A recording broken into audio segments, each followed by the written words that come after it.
Today's show is sponsored by the ABV Barrel Shop. The ABV Barrel Shop is located in the St. Louis metro community of Arnold, Missouri. The ABV Barrel Shop is focused on one thing, single barrels. Best of all, you can try before you buy. Head over to abvbarrelshop.com to sign up for their email and text distribution so you know what they have in stock, what classes are coming up, and who from the industry may be coming in to visit. The ABV Barrel Shop. It's where single barrels live. We are also sponsored by the Bar to Go. The Bar to Go offers traveling minibars that are no bigger than a small purse or toiletry bag. Best of all, they are fully customizable so you can create the perfect piece that is unique for you. If you own your own business, what a fun and unique way to promote what you do. Check them out online at thebartogo.com. That is the number 2 in the Bar to Go. If you have wholesale questions, call my friend Isabel Clark at 504-481-1297. Finally, we are sponsored by the Neely Family Distillery. NFD is a family-owned business that keeps ringing up awards in the spirits world. Head to Sparta, Kentucky to experience the family history, award-winning spirits, and meet the Neely family. Check them out online at neelyfamilydistillery.com. Now, on to the show. Let's drink!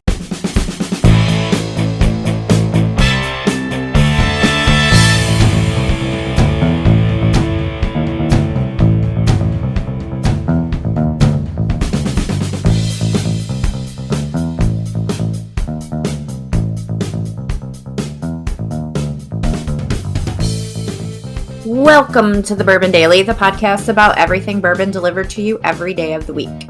Today on the show, we talk about bourbon brands to explore. My name is Justine Mays. Please join me in welcoming my co-host, Steve Akeley, along with our special guests, Jeff Andresi, Tim Swyatt, and Kathy Cool. Hey gang, what's up? Hello. Heyo. Heyo. We should probably acknowledge Matt Monica too, because you know he's listening. Yeah. So he's almost like he's like the sixth Beatle, where he's part of this at home taking notes and telling us shit we can't do anymore. He's that little angel sitting on our shoulder. Right.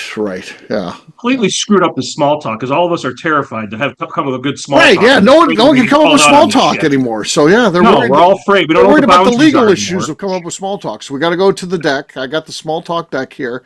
So small talk. Total disclaimer. Yeah, total disclaimer. We have no affiliation with these folks, so if you like it, you can get it from Amazon like I did.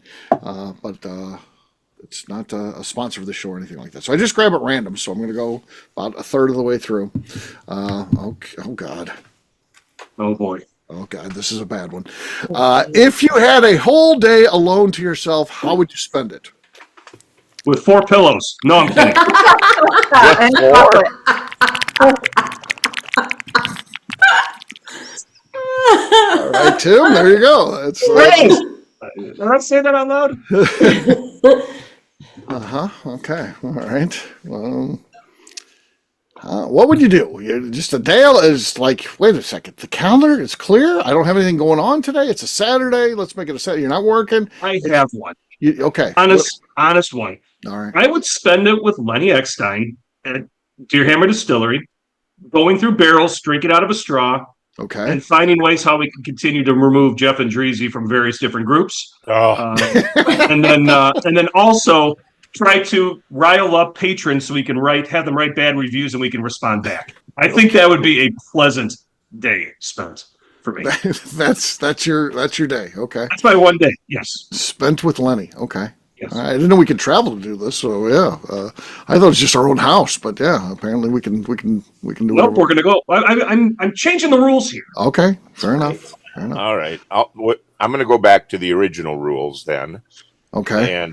And embarrassingly, this happens. Okay. The artist might be back in balmy South Dakota. I am here alone. I'm not going to work. I'm not going to crack open the computer. You sit there with a bottle of Suave conditioner and yeah. Make that noise. Suave conditioner. Oh, the boys know what I'm talking about. The top. The of self-gratification usage. The top. God. Your wife is like, your hair doesn't even smell like Suave. No, we got to keep buying it. I'm getting low. We're running out. No, I'm getting up. This has got to be the right weather. So this is the special day. This is the perfect day. Okay, the perfect day. I'm out on the front porch with a coffee and a cigar. Okay. That's That's going to take me an hour and a half minimum. Okay. Well, at I'm least gonna jump on the Ranger. I'm gonna go drive around the property. I'm gonna check all the cameras. I'm gonna just do whatever I want to do out there. Mm-hmm. I'm gonna come back and relax on the deck with a cigar and maybe a drink, probably a drink, definitely a drink. And then in the evening, I'm gonna wind down with a fire out in the fire pit and just relax. I'm really just letting everything else go. That's my perfect day. Don't have to work. Don't have to work around the house. Somewhere in there, I got to feed the dogs. But other than that, I'm going to take that day and make it mine. Okay. A lot of Selfish. relaxing.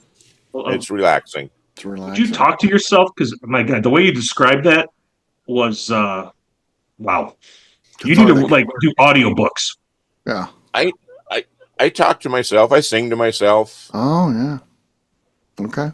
Fair They enough. say it's a higher level of intelligence. Just saying. There you go, Jeff. You're very intelligent. Yeah. If I get in an argument with myself, then I just have another pull off the Ranger bottle or the shower bottle, or whichever one's handy. Just another pull. You got to change the scenery. Suave does what theirs does, but for less than half the price. I thought it was the Jergens cherry almond. Wait, what? Okay. All right. I can't. Your head's in the gutter. KK, what about you? As our resident porn watcher, I know that's going to be a part of the day. So I don't like to spend the day all by myself. I'm going to go out and find people to hang out with. Okay. So I'll probably swing by the barrel shop. Oh, nice. Yeah. Good people there. Good people. Hang out for a while. And then maybe do a little shopping. Okay. What are you shopping for? Oh, whatever. I don't know. Suave Just conditioner. shopping. You can never run out. It's great. Suave conditioner. Gets it in bulk, delivered in bulk. Yeah, no, just, whatever. Just walk around and shop and then hit a bar. Hit a bar. Belly up. Belly up to the bar. Okay. All right. Yeah. Then go home and crawl around on the floor and then pass out wherever you land. Wherever. Yeah. Fair enough. Sounds like a pretty wonderful day. Justine, how about you? I would probably go shopping as well. Okay. Get some takeout. Mm-hmm. Chinese takeout. Mm-hmm. And come home and probably binge watch some trashy reality television. Okay. On Netflix. A little Roni. That'll do you good. Roni? You know what I'm talking about? Real Housewives of New York? Roni? Oh, I don't watch New York. I watch Salt Lake City and Orange County. Okay. Well, yeah, you don't have time for all three then. Yeah. Because it makes sense. It's ridiculous. That you would watch specific ones. Right. They're very different. So, yeah. For me, the perfect day would be probably a nightmare to everybody else. No computer, no phone, no social media, no TV on. I mean, just literally just chilling. Not even, basically, t-shirt and shorts, no showering, just walking around, just quiet. Not to pants on or pants off because you're at home. Yeah, pants off, of course. Yeah. Yes. Yeah. Yes. So just walking around the boxers, and that's it. That's a perfect day for me. Taking a nap in there and then waking up from the nap and then being like, I might need another nap after this. I'll see how the day goes. And that'd be wonderful. I never have a day like that. I never get a day off really, but then if I do, then it gets filled. And my nephew's moving back to Alaska. My whole life is fucked now because now I got to spend time with my mom. So, Awful. Yeah, it's awful. It's just awful. Now I got to pick up the slack my nephew was picking up there. So I gotta step up. So any free time I get now, I got to hang out with mom. So So it's taking a bad turn for me. So why is he moving? So Siberia. He went home for his 21st birthday, and he's been struggling. The only job he gets is like because he's trying to, he doesn't want to really work for anyone. So it's not like he's looking for a job to go to an office or anything like that. He wants to get this business going where he rents cars and stuff like that. So, but he's not in a great, St. Louis isn't a great market. You know, you need to be like in Key West or something where someone wants to rent a Corvette or whatever he's going to have, you know, and drive that around. But he's in St. Louis. So, you know, it's not going great. And so he's working this menial job. Well, he goes up to Alaska for his 21st birthday. He's going to be there like a week to see the family. Well, there's like all these jobs, but it's the same thing. It's menial jobs. Sure. You're working on the oil and all that kind of stuff, but it makes great money, you know. So he goes up there and he starts, you know, in a week he's making, you know, what he was making in a month down here cutting lawns and shit. And he's like, shit, I'm moving up there and I'm just going to, you know, work who knows what, you know. So he's chasing the dollars to get money built up enough to do his business right. Makes sense. So yeah, it's not a bad move for him. But on a personal note, I don't like it because, you know, it's comforting to have someone. If your mother gets to a certain age, or, you know, family member, whoever, your mom, your dad, whatever, when they're alone, it's kind of, you know, not that great, not that fun. It's different, yeah. Yeah. Yes. So, and you know, just talked to her like, we can't just leave her there at her house by herself. We gotta, you know, they would go out to dinner, or they would have TV nights where he'd watch whatever my mom wanted to watch, you know, just because he was spend time with her. Now she doesn't have that. That's missing. So somebody's got to do it. Go to the speakeasy, or would Monica have a problem with that too? Monica would. At her age, he'd be like, do you realize having old people here, is this compliant? And yeah. The floor's rather hard. Calling OSHA on you for a bunch of shit. Yeah. He'd be all over this. So, yeah. So. Buzzkill. But yeah, so there you go. My perfect day would be just not a lot, just chilling out, away from people, just by myself, just hanging out, a man in his thoughts. So there you go. On that note, guess what, gang? It's time to drink. What is everyone drinking? I'll go first. I've got the James E. Pepper upside down pineapple decanter. So wow. Oh yes. Yeah, how about that? All right, here we go. Slide on the set. Pretty nice. Could be enough. It was solid.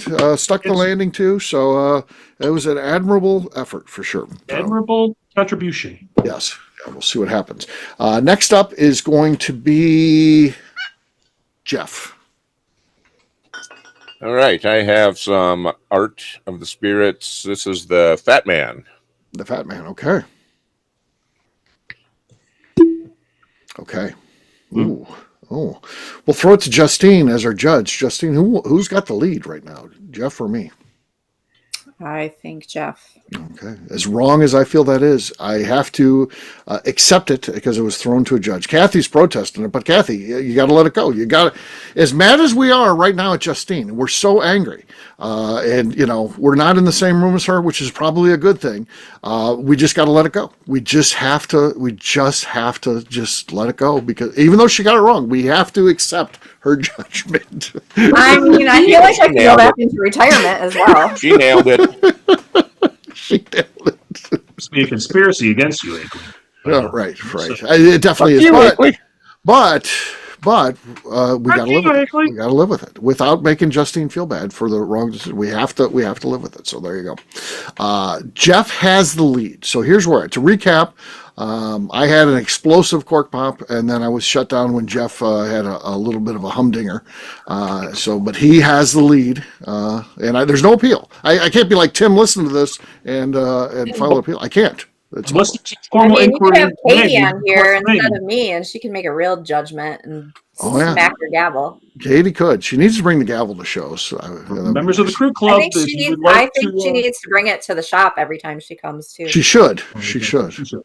Or you should just get one to have there. And when she walks in, all rise, and the gavel goes down. I always say that, of course. I always say that. I don't. She doesn't seem to dislike it. I'll say that. You would think they'd be like, stop doing that. No, she never says like, hey, would you stop with that already? No, she's like, she's earned it. Yeah. She's like, it ain't too bad. All right, Justine, you're next. What do you got? I have an Old Monroe single barrel. This is Amberana and Norton barrel finished. Hey, Norton. Oh, I win. Justine has the lead. She is correct about that. I was going to try to throw it to the judge just to be smarmy, but I can't. Hers was too good. She's got the lead, but we'll see what happens. She's still got to beat Tim, of course.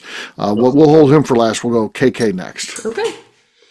I'm going to open up a brand new bottle of Wollersheim Bourbon. Okay. Ooh. Wow. That was really nice. They've all been really good, actually, this show. So there have been some good cork pops. We're all bringing it out here for the third show, but Justine's was still better, more explosive. So she's got the lead. Last but not least is Tim. Let's see if he can keep the trend going of great cork pops. That's cute, Steve. I was going to a screw top keep with the show, but I'm going to move to a cork just because to play the game. Grand Teton American Single Malt Private Stock. Okay. On the set. Oh, explosive. It's unbelievable. KK, who has the lead? Yeah. Who do you think wins that one, KK? I'm gonna say not Tim. Exactly. Yes. Justine wins. Justine wins. She is our champ. So cheers to Justine. Cheers. All right, we're going to take a quick break. And then when we come back, we're going to be talking about brands to explore. What are some things we want to throw out there and make sure you guys aren't missing them, that they aren't flying under the wire for you. So we'll get to that in just a few.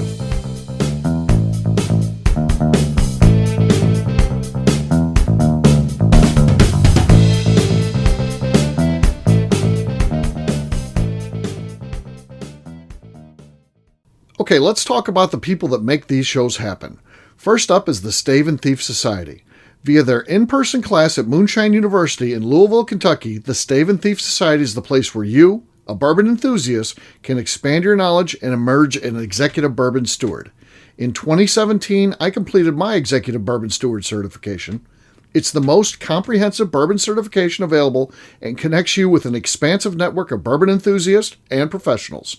Check out the full listing of in-person and online certifications and join the society today by enrolling at staveandthief.com. Speaking of Executive Bourbon Steward certification, the ABV Barrel Shop in St. Louis, Missouri has developed a unique partnership with the Stave and Thief Society to offer a preparatory class to assist you in getting your Executive Bourbon Steward certification. This prep class costs only $25 and is available to take live or online via Zoom. Graduates of our class receive a coupon code good for 15% off your Executive Bourbon Steward certification held in Louisville, Kentucky.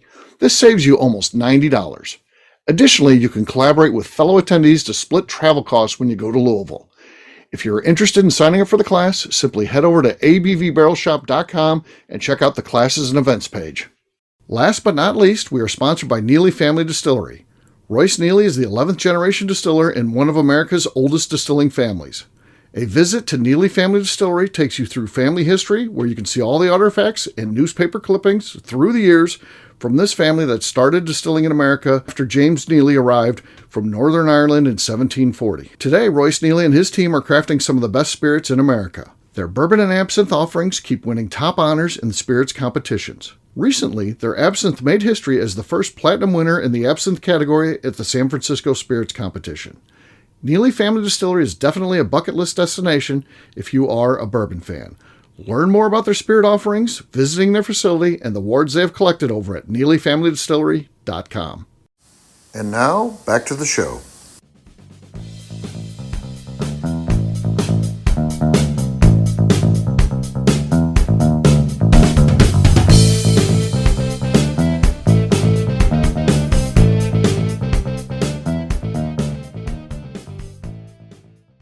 Bumpers are unscripted, so go ahead. All right, he's got the Terminator glasses on for inspiration. Go ahead, here we go. I'll be back. I'm not good at that, Steve. Come on. And you're listening to The Bourbon Daily. Welcome back. Today we are talking about bourbon brands to explore. Yes, we are. What are some brands that need to be explored? Things that people might not have heard about yet, but need to. Or if they've heard about it, have they done the deep dive into it yet? So what do we think, gang? Tim's got something there. He's got like the show was like written for me with a side project I've got going on. But I have a couple. Okay. First off, Matchbox Distillery out of Long Island, New York. Okay. the distiller here, you need to go follow her, find out what they're doing, because they are spectacular. We just had them on a recent flagship. She just outstanding. I would throw them out there. I would throw Far North Spirits out of Minnesota. Okay. Did you say Matchbox was in Long Island? They're in Long Island, yes. Long Island, yeah. And they do ship. Okay. They have an online distributor. Matchbox, okay. Yeah. Never heard of them. I heard of Far North, of course. But Far North is Hallock, Minnesota, by the way. Correct. Hallock. Yes. Okay. There's stuff with their rye, the stuff they're doing with their rye grains and the study that's out there that they have. If you go to their website, you want to geek out about rye whiskey and everything like that. That is where you need to go. Check out their website and their rye study that they did on the various different grains. And I'll throw one more out there just to keep things moving, is Green Frog Distillery, a little distillery out of Keokuk, Iowa. 100% corn whiskey is everything they do, but they have about 6 different variations outside of their standard stuff. They have some flavored things, but they're flavoring it the right way with the real stuff, not the chemical compound crap. But that was my mason jar that I was going to open up for this one. And it's going to show a couple times, but this is the longest age one. It's corn liquor, 5 years, and a number 4 char barrel, 53 gallon, and 113 proof is outstanding. Very dark. Very dark. Yes. Yeah. That's interesting. They do everything all on site. Each one of these, they're doing all their own distilling. They're doing everything from everything across the board. How old is that? That corn whiskey was 5 year. This one's 5 year. In a 53 gallon. That can't. I bet you that's actually bourbon. It's got to be, because to be officially defined as corn whiskey, it has to be a used barrel. Can you get it that dark in a used barrel in 5 years? He's doing. Oh, it's corn liquor. It's not. He's not calling it really corn. 100% corn, I should say. Okay. But he's doing a number 4 charred barrel. Okay. So he's using new cooperage. That would be defined as bourbon. You don't get to choose. True. You don't get to choose So, I mean, he can say that off the record and put it on a mason jar, but in reality, the TTB define that as bourbon, unless he's doing something else that would change the rules or something. I don't know the whole story there, but yeah. Yep. Fair enough. All right. That was 3 good ones, because 2 out of 3 I hadn't even heard of. So, and a little bit familiar with Far North. So, definitely heard about them, and actually met their owner / distiller once in Key West by chance. Oh, so, wow. Yeah. Randomly just down there. So, yeah. I'll jump in a little bit here, Steve. A couple that I've gotten familiar with is Isanti Spirits. Tim had them on one of the shows, and I've got to visit their distillery, little place, but nice variety of things and a fun little bar. But I think they've got something going there. Mm-hmm. And then one I've mentioned before, New Ulm, Minnesota, is Black Frost. Okay. And like to be able to dive into those. Just yesterday, the artist and I were at it's called Shaken and Stirred, and it was a bartender was just holding a little class and trying to teach you how to make some cocktails. But we were sitting at a table, people we'd never met before, and talking about, enjoyment of bourbon, and a couple of guys' ears perked up, and hey, what do you like? And I just said, I really like the craft bourbons. Right. And I named a few that we all know and love, Neely and others. And then I jumped into the Colorado stuff, and they were taking notes. So Lenny may see some business, hopefully, throughout a few of those, but those are well known from this group. So certainly from our group, yes, yeah. But it's another one of those things that just being a bourbon steward is just sharing the passion and sharing some new ideas. So that was.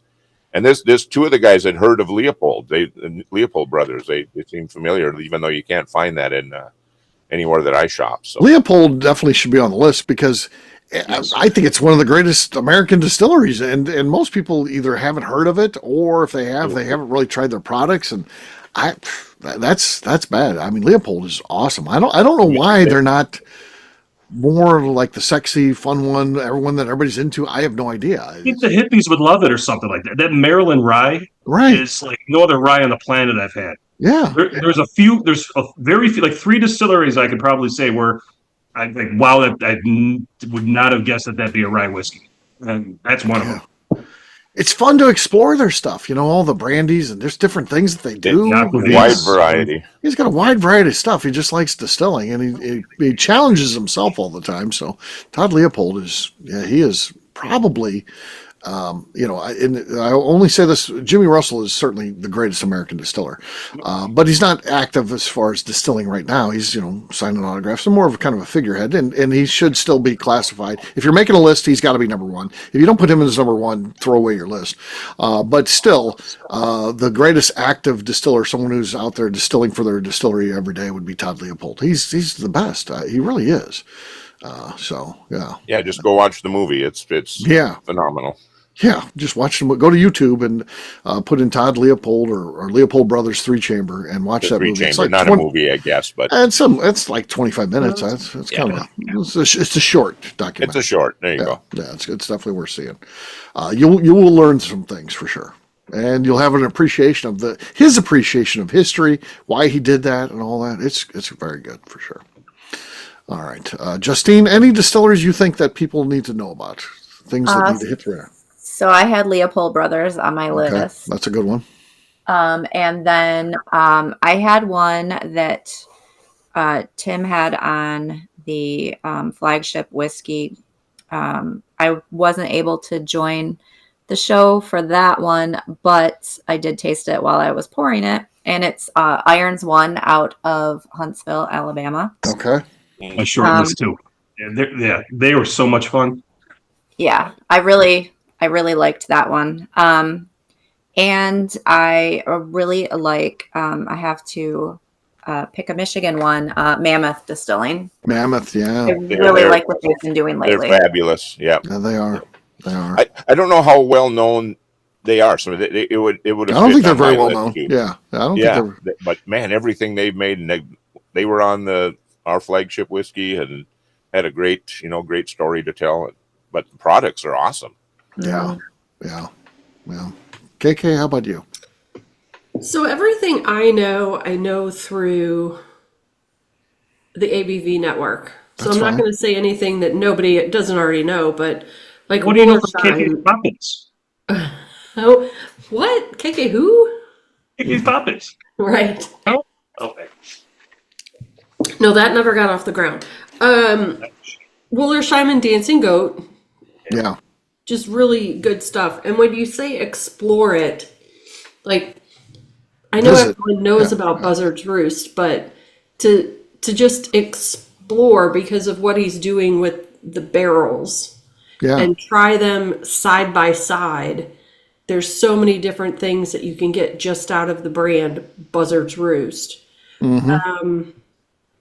Yellowstone, I think it's in every store, but anytime someone says, oh, well, what, I'm a tater and you try stuff, what would you recommend? I always steer them to Yellowstone because I know they can find it and it's good stuff and maybe it'll pull them away from Buffalo Trace a little bit. Steve Beam, by the way, very high up on that list of America's greatest distillers. Very high. Oh, no doubt. In front of other people that you might think are bigger names and stuff like that. Steve Beam is underappreciated, no doubt about it. Very much so. Absolutely. He's a humble giant in the industry. Yeah, for sure. Yeah, but I just have shelves and shelves of stuff that if you sat down and really thought about it. Yeah.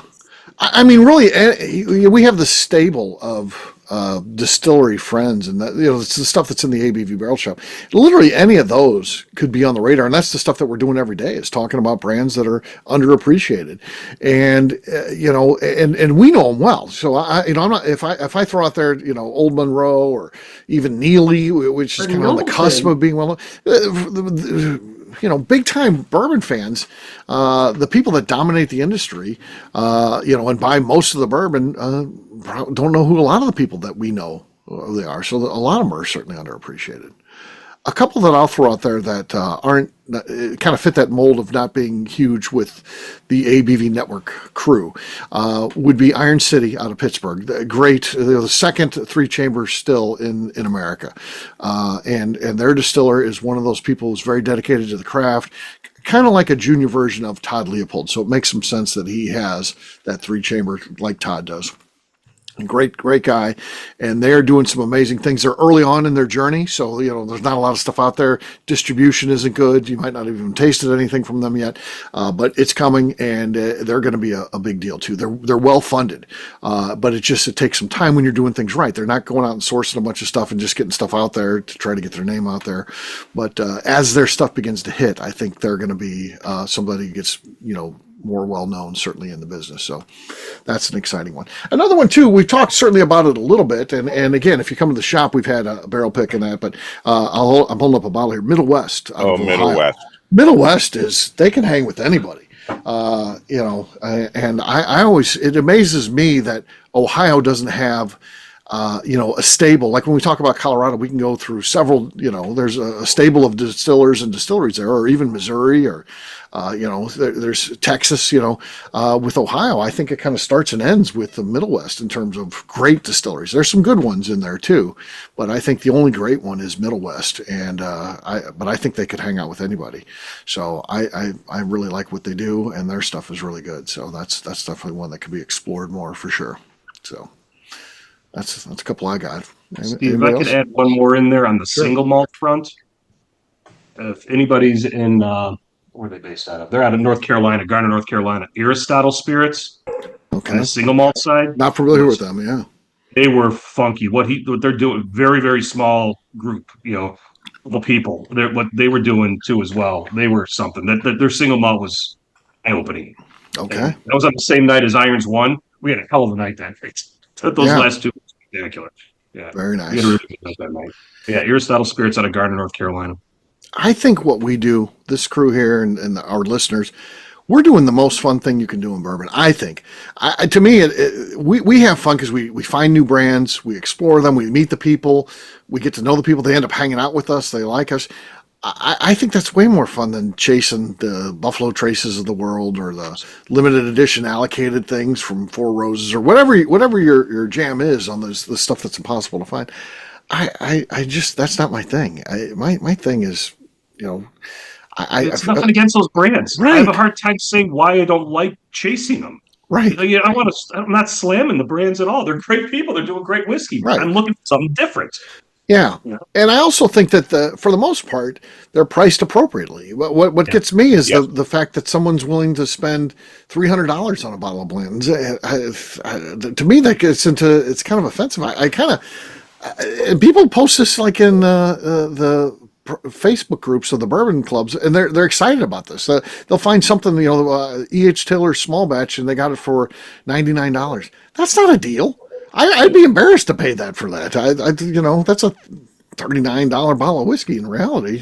You would be proud of me, Steve. So I was buying for a tasting for 34 people. So I had to buy a lot of whiskey. Right. So I'm going with a lot of whiskey in this whole thing. I'm checking out, and the owner of the liquor store, because I try to shop smaller places, pulls out a bottle of V.H. Taylor small batch. Says, "Here, you know what this is?" I'm like, "Yeah." And he's like, "Do you want it?" And I said, "Well, what's your price?" $150 or something. I said, no, thank you. Said, "You know what it is, right?" And I said, "I very much know what it is. And not for $150. Thank you." Right. Yeah. Trying to be a jerk about it. And I'm like, no, I'm not going to take your $150 of E.H. Taylor small batch. Thank you very much. I appreciate the offer and the acknowledgement. Yeah, but I'm walking out with $800 worth of whiskey anyways. I'm good. I need to spend another $150 on that. Yeah. I'll go get 2 bottles from Steve for that $150. And exactly. Right. Yeah, that's a thing. I feel like what we're discovering is, like I said, the best that American whiskey has to offer, and not everybody is in tune with that. People that come in the store that only are used to chasing stuff, they don't let their taste buds decide on things. Matter of fact, they'll sit there and taste some of our stuff. The ones that are just ardent and fast drinkers of Buffalo Trace and all that, they'll literally say our stuff is no good. That's got a weird finish. That's not anything good. And you're drinking stuff from Demetrius Kane, where we have 1,000 people through here, and you and the other guy who only drinks Blanton's are the only 2 that don't like it. So yeah, it's not good whiskey. No, I think that some of them get so caught up into it. The only thing, they don't let their taste decide things. They let Instagram decide what they think is good. Yeah. And some of it is, I still think some of that's always that proof related too. Yeah. because as soon as someone says too much burn, it's you can tell their palate hasn't Right. Yeah. I don't want to say even matured, but they haven't learned to appreciate that higher proof. Mm-hmm. And that's going to chase a lot of people away. It does. And I don't know how we got to where we got. All of us drink the high proof stuff. We drink it neat in reality. I don't know how we got there. But yeah, it definitely, going back and drinking a 93 proofer or the proofs of some of these other things, to me, it tastes pretty watered down. I hate to tell them this whiskey that they coveted and they want on there, it's not a whole lot of going for me. So yeah. Part of the education stuff I'm doing on the side with the tasting, Steve, we did Peerless Double Oak, the Heaven Hill Grain of Glass Rye. So the Peerless Double Oak was at 109. The Heaven Hill Grain of Glass Rye was 124, and I finished with a 95 because it was a finished whiskey. Okay. And we tasted it blind. So I do the education on blind, and the favorite out of all of them was the 124 proof. Like, it is, I'm so shocked, and their minds were blown when I said, yeah, there's only one distiller we bought their water from in each of these products. Yeah. And they're like, well, I didn't think about it that way. I said, yeah, you got more product. You want to put ice in your whiskey? Put ice in your whiskey. You want to put some water? Yes. Whatever you want to do. If you're, and I think that you hit it right, is that when you're tasting whiskey, I think the majority of the consumers out there don't understand that the little burn that they feel, that warmth that they feel, is actually part of the experience of it. If they don't want that, if they don't want any of that, then go proof your whiskey down, which is totally fine. Drink it however you want it. Sure. But it's amazing how folks just get, I was shocked that they're like, we can't believe this is 120, 123.2. Like, that was the best one. It was the smoothest of them all. And I'm just laughing. I'm like, yeah, because when you have good distillates, sometimes proof doesn't matter. Yeah. Yeah. We've got that one from Taconic that's Horse and Jockey. And we had a guy in, and he's like, I like lower proof. I'm not a proof guy. So I gave him a pour of that. I'm like, oh, I got one for you. I gave him that. And I was like, so what proof do you think it is? He's like, that's 95. It's 125. So proof in reality is, there's also something in your head that gets you to think that. No doubt about it. When I told him I was giving him a lower proof one, and that's what he did. But if I had just poured and said, hey, this is 125 proof, he'd probably been screaming how hot it was. So I do think that there is some psychologicalness to that stuff. That's why the blind. Yeah. I asked him, what do you think the proof is on that one? 85, 94, no, 109. Right. Well, this has got to be at least 95. No, it's 123. No idea. And love that moment out of everything. Because then that light bulb goes off in people, and they're like, wow, I really need to change the way I kind of think about reading the label or trying a product. Yeah. Yeah. Very cool. Well, there you go. That's a little bit on some of the brands, and I think that was a good show. I think we came up with some good ones. We had some fun shows tonight where we didn't provide a lot of helpful information. I feel like today on this show we actually did. I think the team did a good job of getting some good ones we need to explore. So that was good. The average just went up a little. Yeah. We didn't even scratch the surface. Oh, I know. Yeah, there's so many of them out there. I would say to anybody that wants to explore brands on their own, I would say a majority of what I own is craft distilleries. Yeah. And even the big brand stuff that I own are single barrels, which obviously is not their shelfie. So it's, it's special. And so I encourage everybody, just if you're looking for something to do, find distilleries around you, craft distilleries, go in, meet the people, just try it. Don't just say, oh, it's craft, I don't like it, before you even try it. That is literally the most annoying thing, I think, to hear out of somebody's mouth. Oh, it's craft, I don't like it, before they've even tried it. I know. The thing that I would say, do what Justine said, but also keep your eyes open. Because when you go to a place and you like it, ask questions. Figure out why you like it. What are they doing that you like? And then you will find ones that you don't like. Unfortunately, in the world of craft, and this is what turns some people off, the people that are the haters, they might go into a bad one. I mean, I can point to several in the St. Louis area that are that are bad. And if that's your only experience with craft, then you'll be like, I don't like craft. And I get that. But, try to figure out what they're doing that causes that to not be good. So I talk to the people, and then ultimately it helps you figure out when you start having conversations, you might be able to walk in the door and start having a pretty good idea whether it's going to be a good experience or a bad once you start kind of learning the things to look for. So, yeah, I think that's important. But it's part of the fun, part of the journey. You got to go in to discover. You got to check them out. So I'd give everybody a chance, and then but then let taste decide. So ultimately, that's what's going to decide everything. So there you go. All right, we're going to wrap this one up as we always do by talking about where people can find us. Jeff, we're going to start with you. Where can people find you? I'm on Instagram, Facebook, and the Cigar Dojo. Jeff Andreezy, 2 I's and 2 Z's. All right. KK. I'm on Instagram at KK Cast Strength. All right. Tim. On Instagram at SwyGuy2112 and on YouTube at Our Flagship Whiskey. Justine. You can find me on Instagram at JA_Maze. All right. From me, I'm easy to find. I'm at Steve Akeley, Twitter, Instagram, or Facebook. I've got a website, steveakeley.com. We've also got a company website. That thing's abvnetwork.com. Check that out. Everything that we do is out there. Previous shows, blogs, so much more, abvnetwork.com. And come by and see us. The ABV Barrel Shop. Exactly what the show was about today. We got that and more at the shop. It's kind of what we do. We don't really have the big brands in there, so we're going to talk to you. I had a customer come in today, just found us looking up a liquor store, didn't know anything about us, comes in and, you see him kind of take a step as he looks around. He's like, I'm in a whiskey store, but I don't recognize anything here. But he had the conversation. He's, how do you guys do? How do you get into this? And all this. And then he walked out with 3 bottles, just traveling through town. He lives in North Carolina, but he has 2 daughters that live here in the area. And he comes, about once a quarter, he said, to come visit them. And he's going to put us on the regular now. So that's very cool. He came in with an open mind. He could have just walked out and been like, I don't even know what was there. I'm out of here. I'm going to go across the street and see if I can find me some Blantons or something like that. He didn't do that. He sat down and tried a few and bought, like I said, 3 bottles. So that's the cool thing. He learned a little bit about them. So, and he was going to be in town for a week. He's like, what distillery? I was like, you got to go see our buddy Demetrius Kane. So he's going to have a good experience there for sure. Oh, just saw the whale tail. Whale tail. There it is. We saw a breach. There she blows. Yeah, I'm just kidding there. I didn't see it. But you know what? I guarantee he's got like a onesie like a baby wears where it buttons up underneath him. It goes through his legs. Got a unitard. Yeah. Oh, yeah. He 100%. After that one crept up on him, that shirt.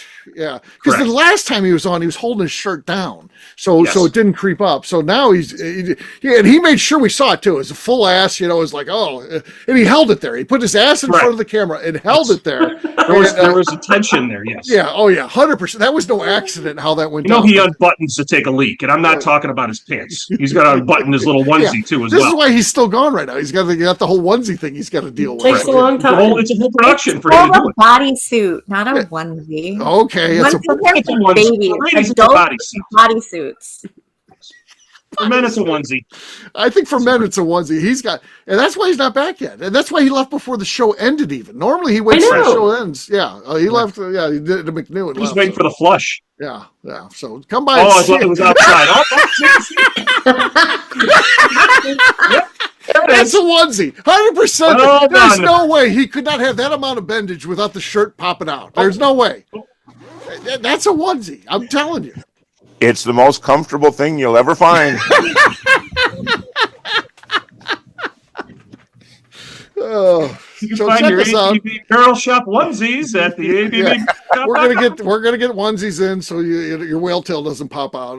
Or you can get a T-shirt made where the bottom looks like a whale tail. Okay, that's true. Well, Justine, make sure it's in the 3X, Steve. I'll order 2. All right, fair enough. I just got a Cricut. I could maybe make one. Okay. I have like the heat press thing. Okay. I'll work on one for you, Jeff. Perfect. Awesome. Perfect. All right. Leopard print only, please. Or zebra. Leopard or zebra. Leopard or zebra. Yeah. All right. ABVBarrelShop.com. Justine, anything else to say before we get out of here? I would. Anybody who skipped through when we went to the end just missed out. Right? Yeah. Amy. Yeah. I want to remind the audience to please give us a 5-star review that includes comments. It helps new people find the show, which is very important to us. Also, if you like what we're doing, please visit our Patreon page at patreon.com/the Network.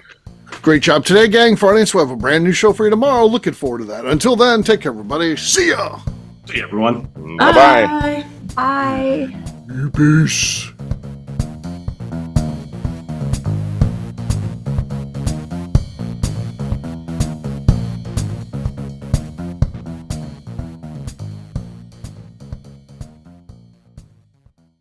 Before we let you go, let's talk about one last thing. The ABV Barrel Shop in the St. Louis community of Arnold, Missouri. The ABV Barrel Shop is focused on a couple of things. First of all, single barrels. We are the place where single barrels live. We go to distilleries, taste through the whiskey, select the best barrel, and have it shipped to our store where we present it to you, our customers, by allowing you to try before you buy. We're also known for the classes that we have in our education center in the store, as well as the events we have with industry professionals from the bourbon business. If you are in the St. Louis area, please come by and visit us at 6 Fox Valley Center in Arnold, Missouri. Or at a minimum, at least sign up for our email and text distribution so you know exactly what's going on in our shop over at abvbarrelshop.com. This is Steve Akeley, owner of the ABV Network, signing off. We thank you for listening to our programming and truly appreciate your support. The Bourbon Daily is part of the ABV Network. For more information or to become a sponsor, please visit abvnetwork.com. Thanks for listening and cheers. This has been a Steve Akeley production.